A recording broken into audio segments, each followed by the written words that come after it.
Así que en esta mañana vamos a darle continuidad a esta carta a Pérgamo con la lección número 20 que lleva por título En los primeros concilios universales. Historia de la Iglesia de Cristo, lección número 20 en los primeros concilios universales. Y vaya conmigo a Apocalipsis capítulo 2. Yo se lo voy a leer, usted ya lo encontró, lo sigue con su vista, si no escuche atentamente. Dice la palabra de Dios: y escribe al ángel de la iglesia en la ciudad de Pérgamo, el que tiene la espada aguda de 2 filos, dice esto: yo conozco tus obras y dónde moras, donde está el trono de Satanás, pero retienes mi nombre y no has negado mi fe, ni aun en los días en que Antipas, mi testigo fiel, fue muerto entre vosotros, donde mora Satanás. Pero tengo unas pocas cosas contra ti, que tienes ahí a los que retienen la doctrina de Balaam, que enseñaba a Balac a poner tropiezo ante los hijos de Israel, a comer cosas sacrificadas a los ídolos y a cometer fornicación.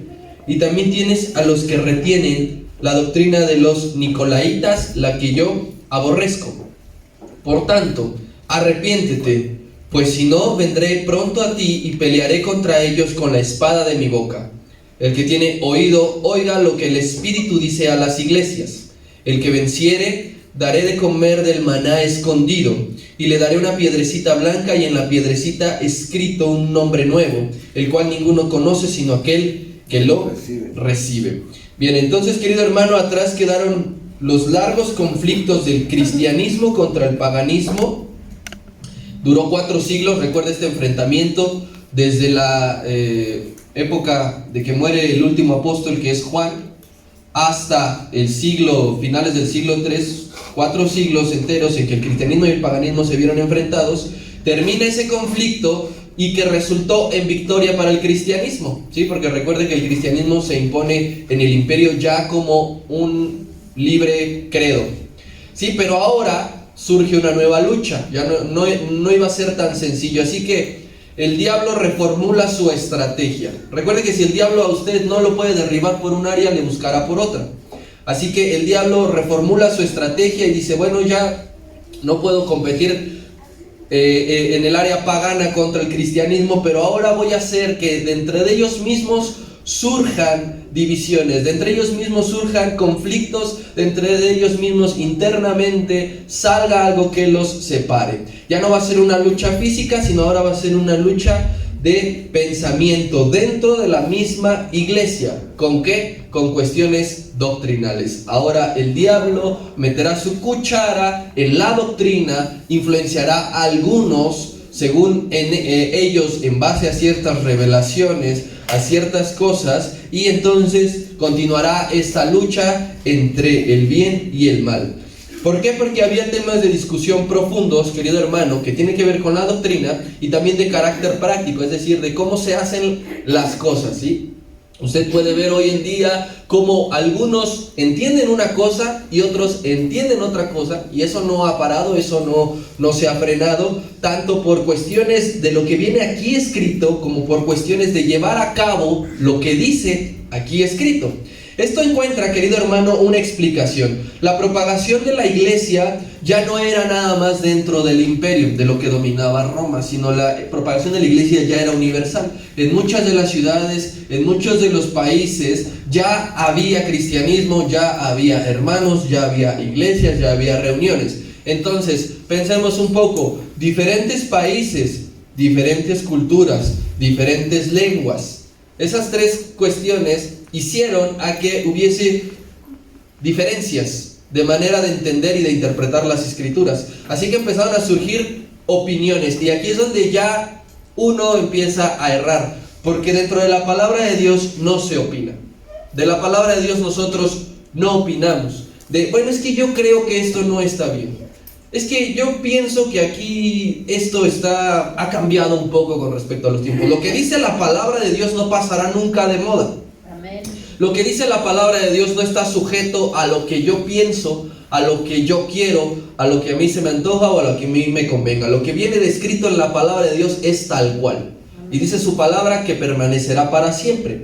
Entonces, al haber entonces también diferentes tipos de pensamiento y diferentes lenguas, También hubo errores de traducción, y eso es algo que hoy día nos enfrentamos también mucho. Errores de traducir la palabra de Dios. Muchos hoy no aceptan ciertas traducciones de la Biblia porque ya le cambiaron por completo lo que realmente quiere decir aquellos primeros escritos originales. Entonces todo esto se comenzó a dar. Ante todo esto, querido hermano, Constantino, que era el emperador en turno, primeramente él y después los otros líderes que vinieron, tuvieron la idea de reunir a los líderes de las iglesias de las diferentes ciudades del imperio y más allá. A estas reuniones de los líderes eclesiásticos se les llamó concilios, ¿sí? ¿Y para qué era un concilio? Era con la finalidad de analizar y de decidir cuestiones vinculadas a los dogmas, ¿sí? Así que Constantino y los emperadores que vinieron después mandaban traer a los líderes de las iglesias cada cierto tiempo, se reunían, analizaban si había algún tema en cuestión que les trajera conflicto, lo analizaban, lo decidían y resolvían esa cuestión. Todo vinculado a los dogmas. Recuerden que un dogma son principios innegables, es decir, lo que ya está escrito, lo que ya está dicho, lo que ya estipulado, no se iba a cambiar, sino que iban a ver qué es lo que estaba trayendo problemas. Entonces, los concilios siempre han existido, no es una cuestión nueva de, digamos, la Iglesia Cristiana Universal. Había concilios judíos, ¿sí? Los judíos lo practicaban también. Vaya a Marcos para que usted vea un ejemplo. Y dice la palabra de Dios: y los principales sacerdotes y todo el ¿qué? Concilio. El concilio buscaban testimonio contra Jesús para entregarle a muerte, pero no lo hallaban. Había un concilio de los judíos desde mucho antes, en el tiempo de Jesús se reunían para decir cómo vamos a acusar a Jesús, de qué lo podemos hacer. Entonces se reunían los líderes de los templos, de las sinagogas, y acordaban. Después hubo también esta idea, este concepto lo adoptaron los primeros cristianos, los cristianos primitivos. Vaya a la carta de los Hechos, capítulo 6. Aquí como resolvían un problema, para qué eran los concilios, y dice: entonces los 12, habla de los discípulos, convocaron a la multitud de los discípulos, es decir, hicieron un concilio y dijeron: no es justo que nosotros dejemos la palabra de Dios para servir a las mesas. Hicieron un concilio para resolver el problema que estaban ahí teniendo las mujeres griegas. Y si usted va a Hechos 15, hay unos cuantos, ese capítulo no lo vamos a leer, pero que alguien me lea lo que dice el encabezado del capítulo 15. El concilio de Jerusalén. Bien, entonces habla también de un concilio cristiano que tiene que ver con los apóstoles. Estos son ejemplos de cómo han existido concilios, reuniones de líderes eclesiásticos, de iglesias, de discípulos, de apóstoles, para llevar a cabo, analizar, debatir, decidir cuestiones sobre algún problema que haya surgido y entonces tratarlo. Estos ejemplos que yo le acabo de poner, el de los judíos y el de los cristianos, no eran concilios universales, eran locales, eran regionales, ¿sí? Pero estos que vamos a ver nosotros a continuación son universales, de todo el mundo. Donde hubiese una iglesia, donde hubiese un líder, donde hubiese alguien sometido bajo la autoridad del emperador, tenía que presentarse para poder tomar decisiones. Han existido 7 grandes concilios universales, querido hermano, en la antigüedad, que han sido aceptados, porque ha habido concilios, pero al estar dividido el imperio, algunos no son aceptados, pero son 7 los reconocidos a lo largo de la historia y son muy importantes. Nosotros vamos a ver los 3 más importantes, así que vamos al versículo número 13 de Apocalipsis 2. Yo conozco tus obras y dónde moras, donde está el trono de Satanás. Eso ya lo hemos venido viendo, y lo que vamos a ver hoy, la siguiente frase de 4 palabras: pero retienes mi nombre. Esto es lo que vamos a ver en esta mañana. Vamos a quedarnos con esa frase que dice nuestro Señor Jesucristo: retienes mi nombre. Bien, entonces 3 de los 7 concilios principales que vamos a ver que se han llevado a cabo. El primero, querido hermano, es un concilio que se llamó de Nicea. Concilio de Nicea. Este se llevó a cabo en el año 325 después de Cristo. Si le ponemos al primer mapita para que veamos, ¿sí alcanza a ver usted dónde está Nicea? Sí. ¿Sí?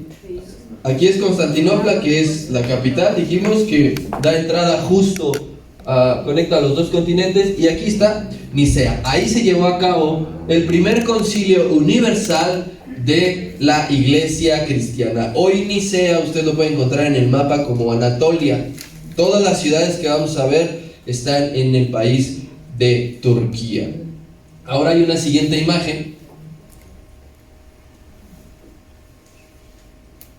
Ese es el concilio de Nicea. Tome usted nota, vea bien, observe las ropas que usaban, de cómo ya estaban vestidos, de cómo se presentaban ante estos llamados, porque habíamos dicho anteriormente que con el correr de la aceptación del imperio, muchas de las cosas que habían surgido del cristianismo ya habían cambiado, las ropas entre esas, y no se parecen nada a las ropas primitivas, y se parecen todo a las ropas actuales que presentan los sacerdotes católicos. Desde ahí podemos darnos cuenta que ya había una distorsión. Pero bueno, ese es el primer concilio de Nicea.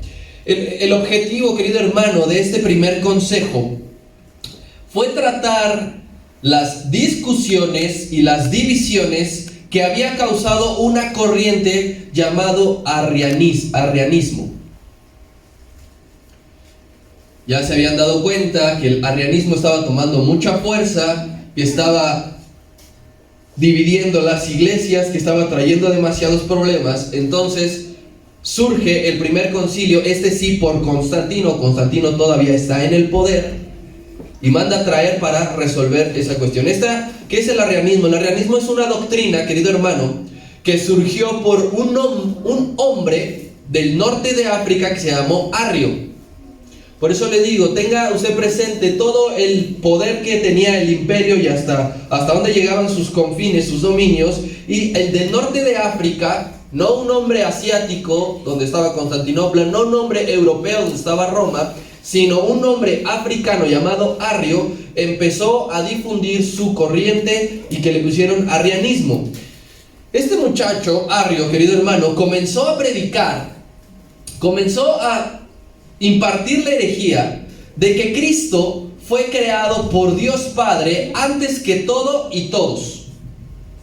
Él empezó a decir que Cristo fue una creación de Dios.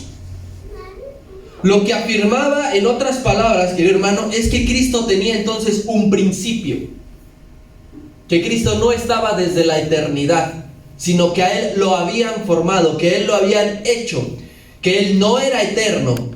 Entonces, en pocas palabras, lo que estaba haciendo Arrio era reducir la gloria de Cristo, porque parte importante de la gloria de Cristo es que nosotros sabemos que ha Él estado desde el principio, que Él es Dios, que Él es Dios.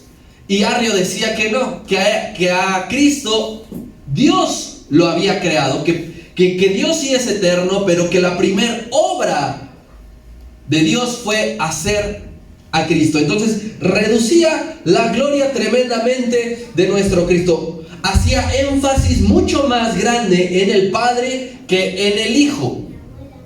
Con esta doctrina, querido hermano, él engañó a muchos. Él empezó a predicar primero en su región, en su pueblo, en su ciudad. Después empezó a impartirlo en el norte de África. Y ya había muchos del arrianismo sentados sobre el imperio, de algo, de una idea, de un mal entendimiento de las escrituras, de una falsa revelación, de un malentendido sueño. Él empezó a predicar, engañó a muchos y ya se estaba tergiversando las escrituras, ya estaba contaminando esto. Pero todo esto, querido hermano, que él enseñaba, lo hacía claramente caer en contradicción a la luz de las escrituras. Entonces, ¿cómo se frena una herejía? Con las escrituras. No es yo dándote mi opinión tampoco, no es dándote tampoco mi punto de vista, no es diciéndote yo también soy egresado de este colegio bíblico, yo tengo cierta maestría. cómo se destruye una herejía a la luz de las Escrituras. Y a Arrio le frenaron su herejía con las Escrituras. Vaya a Juan, al Evangelio de Juan, capítulo 1. Vamos a volver a donde inició todo, para donde se encuentre Arrio en este momento, decirle: tu herejía no tiene ningún sentido a la luz de las Escrituras. ¿Por qué? Porque Juan 1, versículo 1, dice lo siguiente: en el principio era el Verbo. ¿Quién es el Verbo? Cristo. Arrio, no sabemos nosotros, porque no nos tenemos que adentrar tanto en estos datos, si no, no nos va a dar tiempo. No sabemos de dónde Arrio empezó a salir con esta herejía. Pero cualquiera del concilio, con este versículo, con estas primeras palabras, con esta frase, en el principio era Cristo, le pudo haber dicho tranquilamente: ¿de dónde sacas tú que dice que Dios creó a Cristo? En el principio ya estaba Cristo. Y dice: y el Verbo estaba ahí con Dios. Cristo estaba ahí con Dios. Y lo más importante de este texto: el mismo Verbo era Dios. Amén. El mismo Verbo, el mismo Cristo. Cuando te refieres a Cristo, estás hablando de Dios mismo. Amén.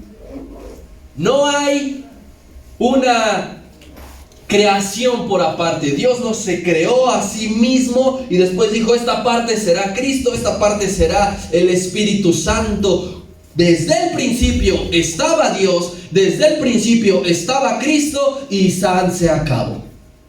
Amén. Ese concilio, querido hermano, en ese concilio, usted lo puede buscar más adelante en su casa para complementar esta lección, pero dentro de ese concilio se redacta un credo. ¿Sí?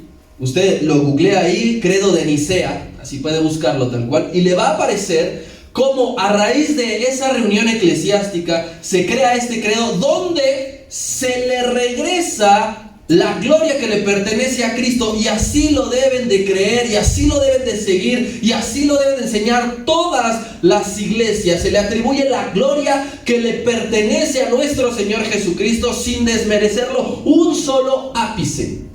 Búsquelo ahí en su casa para que usted lo lea completo, el credo de Nicea, de cómo redactan y dicen: Arrio estuvo mal porque Cristo es la gloria de Dios mismo, y empiezan a atribuirle a Cristo su debida gloria. ¿Qué pasó con este muchacho Arrio?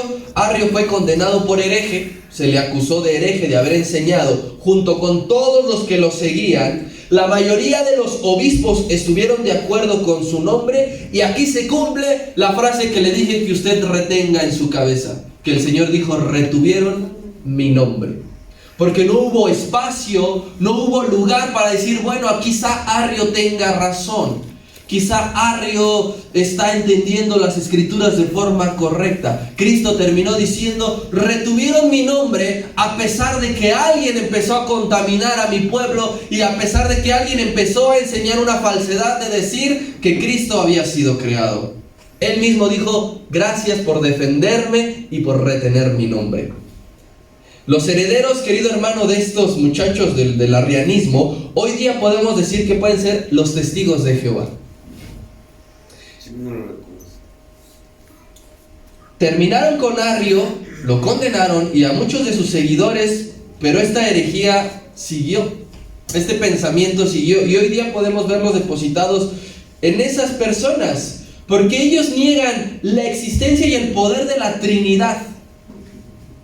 Ellos argumentan que no hay una Trinidad. ¿Y cuál es su argumento base? Que la palabra Trinidad no aparece dentro de la palabra.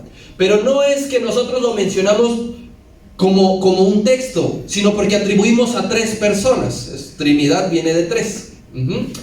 Entonces, querido hermano, ellos al Espíritu Santo lo llaman solamente que es una fuerza de Dios, ¿sí? Y que Cristo le dan un papel importante como hombre, pero no como hijo de Dios, no como una divinidad, no al mismo nivel de Dios. Incluso si usted tiene la oportunidad de hablar con alguien, ellos aseguran que Jesús no murió en una cruz.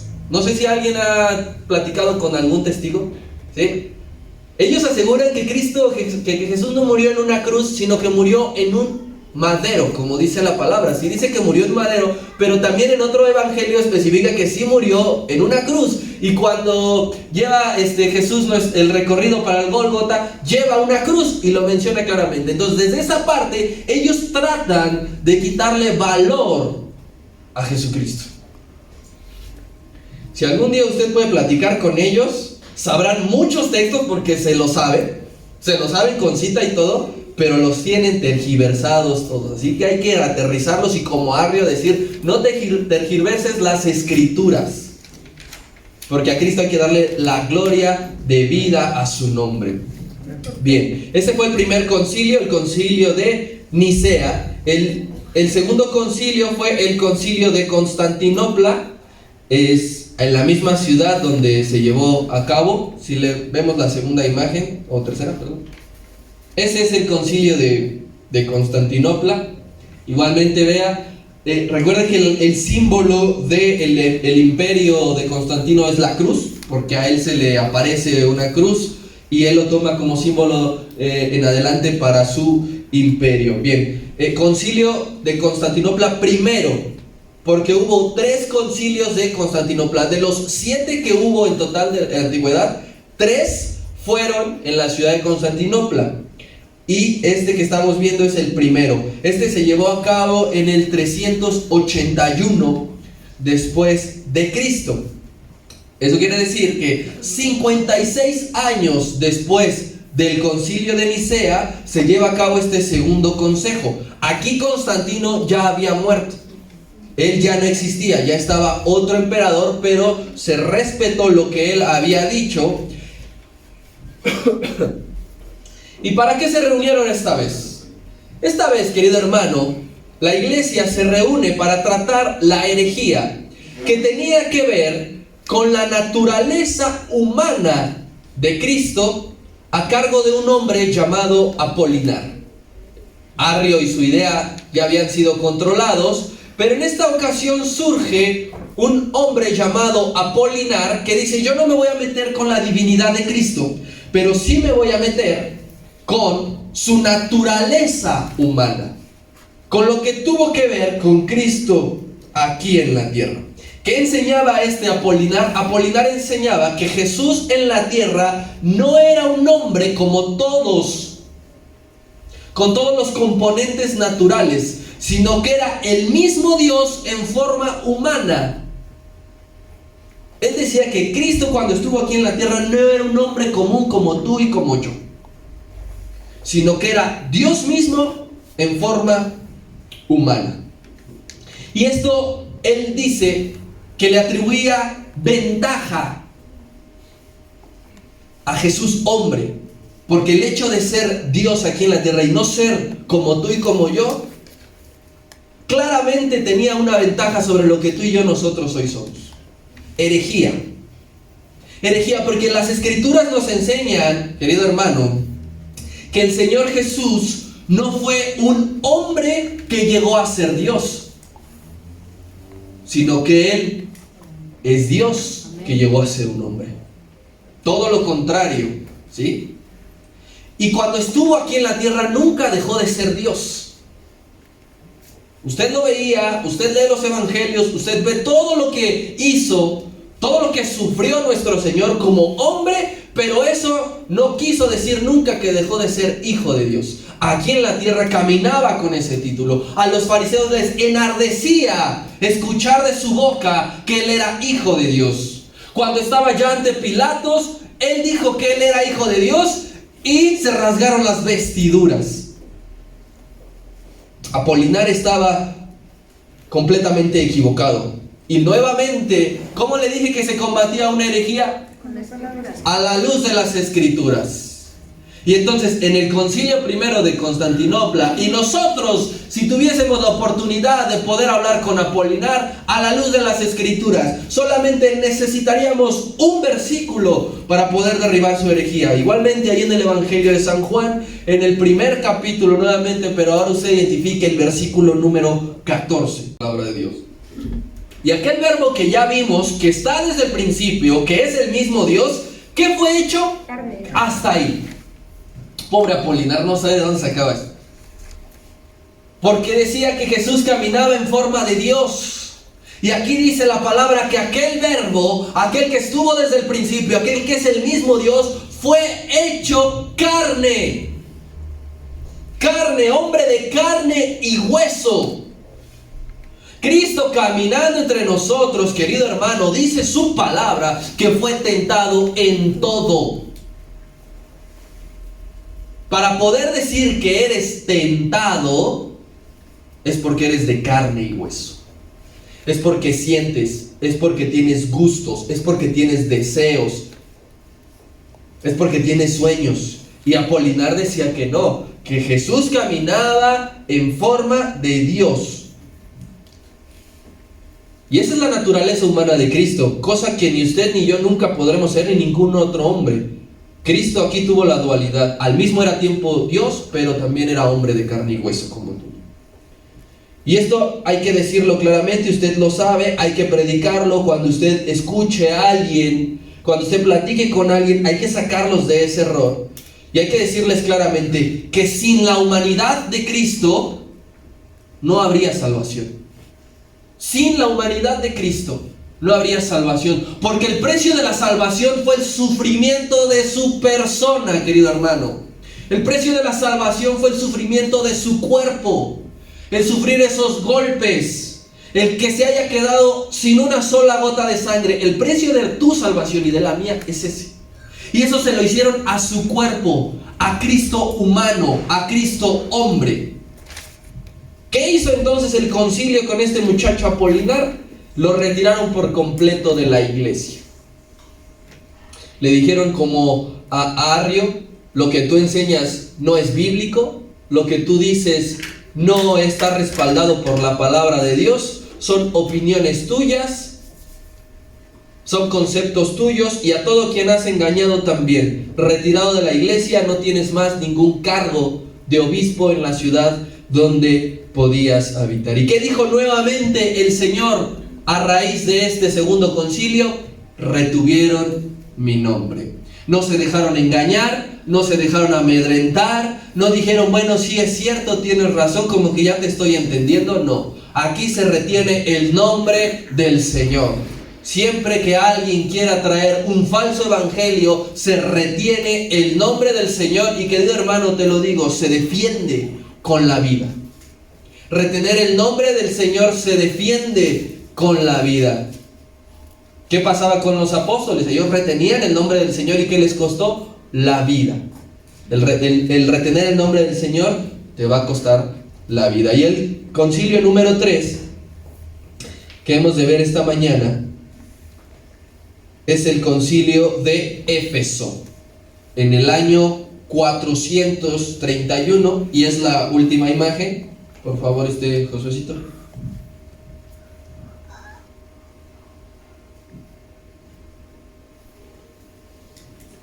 Si usted se grabó un poco las imágenes, la primera a esta, ya pasó casi un siglo. Ya es una reunión mucho más elaborada. ¿Por qué? Porque ya pasó 100 años de humanidad, pues hay muchos avances, ya es en otro tipo de lugar, ya están más ordenados, pero sigue habiendo. Esas vestiduras rojas y blancas, ¿a qué se le figuran? A los papas, ¿verdad? Cuando hay ahí reuniones en el Vaticano, son igualitas. Las de los sacerdotes blanco con negro, o de los curas, son igualitas.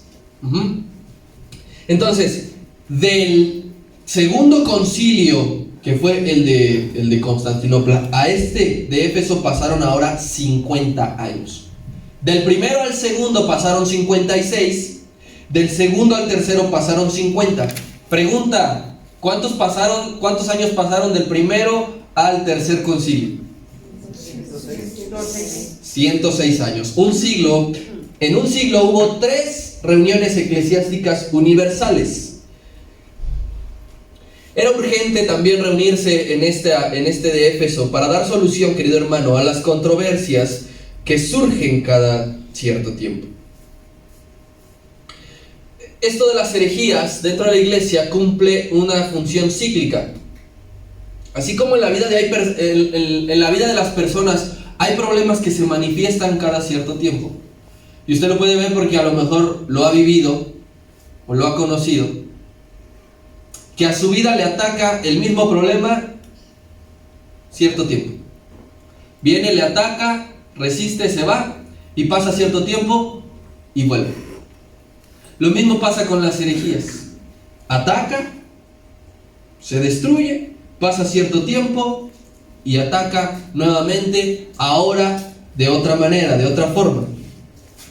Entonces las herejías estaban cumpliendo esta función cíclica. El motivo en esta ocasión de la reunión de Éfeso era, querido hermano, por el papel que se le estaba atribuyendo a María, la madre de Jesús, la que usted y yo conocemos dentro de la palabra. Ahora se le estaba atribuyendo un papel que no le correspondía, que no le tocaba, que no era lo que el Señor había destinado para su propósito. Desde el entendimiento ya está mal lo que nosotros escuchamos hoy día de la Virgen María. Desde ahí ya se estaba mal usando esto, porque su condición de virgen no era debido a una cuestión divina, no era una divinidad, sino Virgen María se refería a una cuestión biológica, a una cuestión sexual. Y aquí los eclesiásticos de algunos lugares estaban diciendo que María fue una virgen y empezaron a venerarla como algo del cielo. Y se olvidaron que dicen las escrituras que ella no conocía hombre, que con José todavía no se allegaba. Entonces se le reconoció erróneamente con un término a María en griego llamado Theotokos. Theotokos, si quieres se lo deletreo, es Theotokos.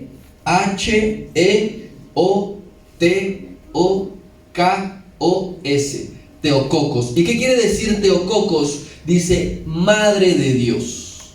Teo, recuerde que es Dios. Entonces le estaban diciendo que María era la madre de Dios. Y así se le estaba conociendo, y así se empezó a predicar, así se empezó a compartir, y así se le empezó a darle un papel a María dentro de las iglesias, dentro de las predicaciones. Como si yo ahorita, en lugar de hablar y de resaltar la figura de Cristo, yo empezara a hablarles de María. Las reuniones de la iglesia los domingos era aprender sobre María, alabar a María, reconocer a María porque era la madre de Dios. Esta herejía surgió en voz de un hombre llamado Nestorio. Quizá de ahí venga el nombre de Néstor. Pero Nestorio empezó a decir que María era Theotokos, madre de Dios. Vamos nuevamente al pobre de Nestorio a darle un repasón con las escrituras. Mateo capítulo 1. Y pensando él en esto, habla de José. He aquí un ángel del Señor le apareció en sueños y le dijo: José, hijo de David, no temas recibir a María tu mujer, porque lo que en ella es engendrado del Espíritu es. Y dice aquí el 21, pobre Nestorio, y dará a luz un hijo, y llamarás su nombre como Jesús, porque él salvará a su pueblo de sus pecados. Aquí claramente la escritura dice que María sería la madre de Jesús, no la madre de Dios. No sería una Theotokos, porque nadie engendró a Dios Padre. Ella sería el instrumento para que nuestro Señor Jesús naciera de una forma biológica normal. Madre de Dios no es, madre de Jesús sí es. Entonces, en este concilio de Éfeso, se regresa a su lugar a María, se le diría a María: si fuiste importante en la concepción de nuestro Señor Jesucristo, Dios vio algo muy importante en ti, por algo te escogió, pero tu papel es limitado. El papel de María en la historia del cristianismo, diga conmigo, es limitado. No va más allá de ser la madre de Cristo. No va a ser más allá de una mujer pura, intachable, trabajadora. No va más allá. Y estos en Éfeso, del concilio de Éfeso, se reunieron y dijeron: no demos un papel más allá a María. Así que ella ya no sería Teococos, sino sería Cristotocos, dijeron. Cristotocos quiere decir paridora de Cristo, madre de Cristo. Ese sí, pero no de Dios. ¿Qué pasó con Nestorio? Al pobre muchacho lo enviaron primeramente a la ciudad de Antioquía, ahí donde surgió la primera vez que llamaron cristianos a los cristianos. Lo mandaron ahí en lo que pensaban que harían con él y con todos sus seguidores. Le cortaron de tajo todo contacto con la iglesia, no podía enseñar más, no podía tener discípulos más, y finalmente se decidió que él fuera desterrado al desierto de Libia, donde pues muere. Y nuevamente la voz de nuestro Señor Jesucristo, tras finalizar el concilio de Éfeso, dijeron: retuviste mi nombre. No te dejaste engañar, no te dejaste amedrentar, no tuviste miedo, nadie te convenció, ni las palabras bonitas de Nestorio, ni las palabras bonitas de Apolinar, ni las palabras bonitas de Arrio, ni sus opiniones, ni sus pensamientos, ni sus filosofías, ni sus citas de autores. Te dejaste influenciar, retuviste mi nombre. Gracias a Nestorio, querido hermano, se gestó el falso culto a María, hasta llegar al punto de lo que hoy ya es una corriente religiosa y que se llama Mariolatría. Mariolatría, que es la veneración excesiva de María. Usted ve allá afuera, todos los que van caminando son mariólatras. No son seguidores de Jesús, no son seguidores de Cristo, no creen en Dios, son mariólatras, porque ellos piensan que quien hizo la obra fue María, que le tienen que dar gracias a María porque nació el Salvador, y a quien hay que darle gracias es a Dios por enviar a su Hijo Jesucristo, y hay que darle gracias a Jesucristo que aceptó el reto de venir a morir por nosotros. Estos resultados, el resultado de esta herejía, querido hermano, lo vemos en estos momentos.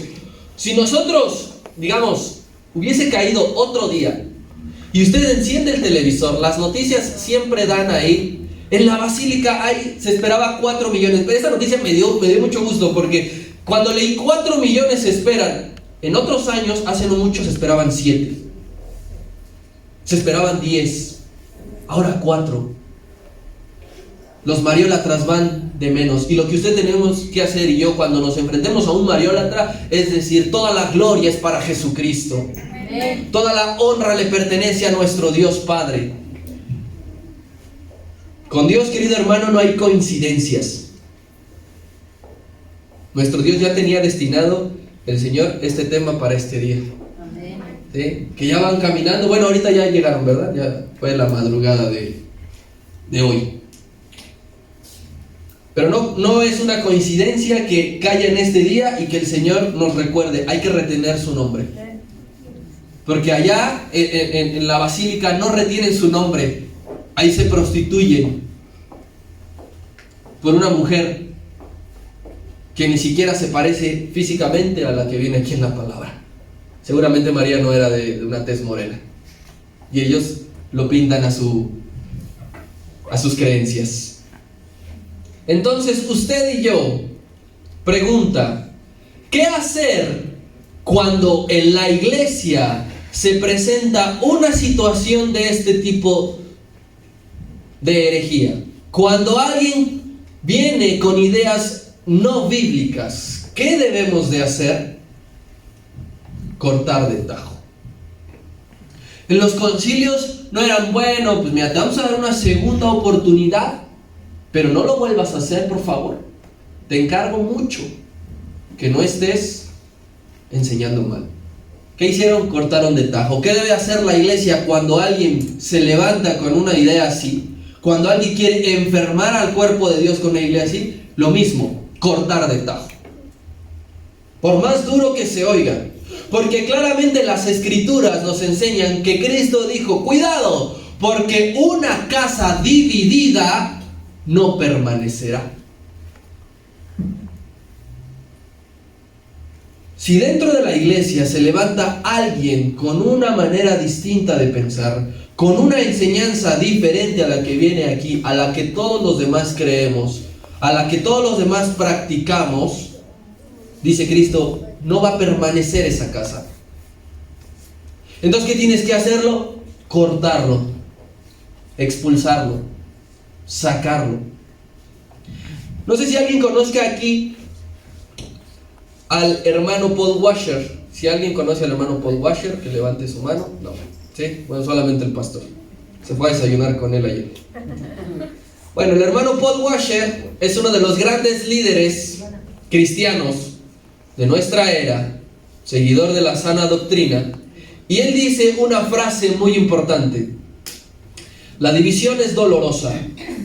La división es dolorosa. Cuando sufrimos división en este lugar fue muy doloroso. Quienes lo vivieron, quienes estuvimos, fue muy doloroso. Quien ha estado presente a lo mejor en otra iglesia y que surgió lo mismo, quien ha estado dentro de una familia y la cual se divide por lo mismo, la división es muy dolorosa, dice Paul Washer. Pero a veces es necesaria.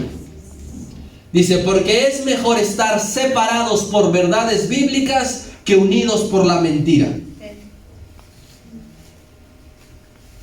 Y dentro de las iglesias no ha frenado la herejía. Dentro de las iglesias, querido hermano, querido creyente, no se ha puesto fin a la herejía. Y a veces en la iglesia tenemos ese miedo. Decir, pero ¿qué van a decir? Pero no se supone que somos hermanos, que aquí hay unidad. Cuando se presente un caso en tu familia de herejía, cuando se presente un caso en la familia de la fe de herejía, hay que cortar de tajo, porque si no, esa herejía acabará matando la familia y la iglesia. Nuestros hermanos que viven en la agrícola oriental, ¿recuerdan ustedes la iglesia del Mina? ¿Ahora qué es? Una fábrica de pinturas. Yo tenía un amigo que iba ahí y dice que empezó todo por la idea de un pastor joven. Se terminó llevando la mitad de la iglesia, la mitad de la silla, la mitad de los instrumentos, y hoy el Mina es una fábrica de pinturas. Porque es mejor estar separados por verdades bíblicas. Yo creo la escritura de esta manera, tú crees la escritura de esta manera, pero no estar unidos por una mentira que va a acabar dañando y que va a acabar lastimando al cuerpo de Cristo. Vayan pasando, mis hermanos. Y yo le digo a usted, querido hermano, qué importante es conservar pura la doctrina de Cristo en todos los tiempos. Qué importante es guardar nosotros nuestra vida de desviaciones de pensamiento, de revelaciones personales. Qué importante es eso, porque a lo mejor si tú te ha surgido algo así, si tú has escuchado en personas cercanas algo así, yo te digo una cosa, ya todo está escrito. Amén. Ya todo está dicho. No va a venir el Espíritu Santo y va a decir, es que se me olvidó en su momento poner esto, que Pablo dijera esto, que los discípulos anotaran esto. Ya todo está escrito. Ya no hay nuevas revelaciones con las cuales, y usted ahorita que es fin de año, van a empezar a escuchar que el 2022 es tu año, porque Dios les ha hablado que tiene preparado algo para ti, que el Señor le habló y le dijo específicamente algo para tu vida. Y resulta que ese algo tú ya lo conoces porque viene en las Escrituras. Y no necesitas que alguien venga a venderte una falsa profecía. Tú no necesitas que alguien venga y te endulce el oído, porque tú eres conocedor de las Escrituras. Para no caer en herejía, querido hermano, para no ser partícipe de herejía, hay que conocer las Escrituras. Porque nos dejamos llevar por la persona que yo creo que Dios usa, que me cae bien. Y resulta que lo que está diciendo no viene en las Escrituras. Y yo no creo porque yo no leo las Escrituras. Pero si yo leo las Escrituras, yo puedo identificar tranquilamente cuando eso que está diciendo aquel o aquella es o no de Dios. Retener su nombre, querido hermano, sigue siendo misión de todos. Retener su nombre sigue siendo responsabilidad de todos. ¿Dónde puedes retener el nombre de Jesucristo? En la iglesia. ¿Dónde puedes retener el nombre de Jesucristo? En tu casa. ¿Dónde puedes retener el nombre de Jesucristo? En tu escuela. ¿Dónde puedes retener el nombre de Jesucristo? En tu trabajo. Pero es responsabilidad nuestra seguir reteniendo el nombre de nuestro Dios. Yo quiero que cuando yo llegue al cielo, el Señor me tienda su mano y me diga: retuviste mi nombre. Y no que me diga: fuiste parte de una herejía, te dejaste convencer y manipular por una herejía porque no te metías a escudriñar las Escrituras, porque seguías a los hombres y no seguías mi voz. Es muy fácil, querido hermano, dejarse incautar por aquellos hombres. Es fácil, porque ellos ocupan el nombre de Dios. Cuando el pueblo cristiano escucha que dicen el nombre de Dios, se deja ir pensando que es Dios lo que está diciendo todo. A la luz de las Escrituras, todo, querido hermano, a la luz de las Escrituras, todo a la luz de las Escrituras. Ahí no hay falla, ahí no hay error. Herejías, falsos maestros con enseñanzas erróneas siguen presentes. ¿Sabe qué surgió hace poco? Hace poco alguien dijo que el Espíritu Santo era un ser femenino, que era mujer, que el tercer integrante de la Trinidad era mujer, que el Espíritu Santo era mujer, que el Padre era hombre, que el Espíritu era mujer y que Jesucristo era su Hijo. No conocen las Escrituras, no las leen, no se meten, no destinan un tiempo, y entonces lo que escuchan en YouTube le dan like, lo comparten y dicen amén. Hay que pasar por filtro, querido hermano. Cuando tú abras la palabra de Dios en el tiempo que tú destinas, que sea para conocer a Dios, que sea para obedecer sus mandatos y no para traer enseñanzas nuevas.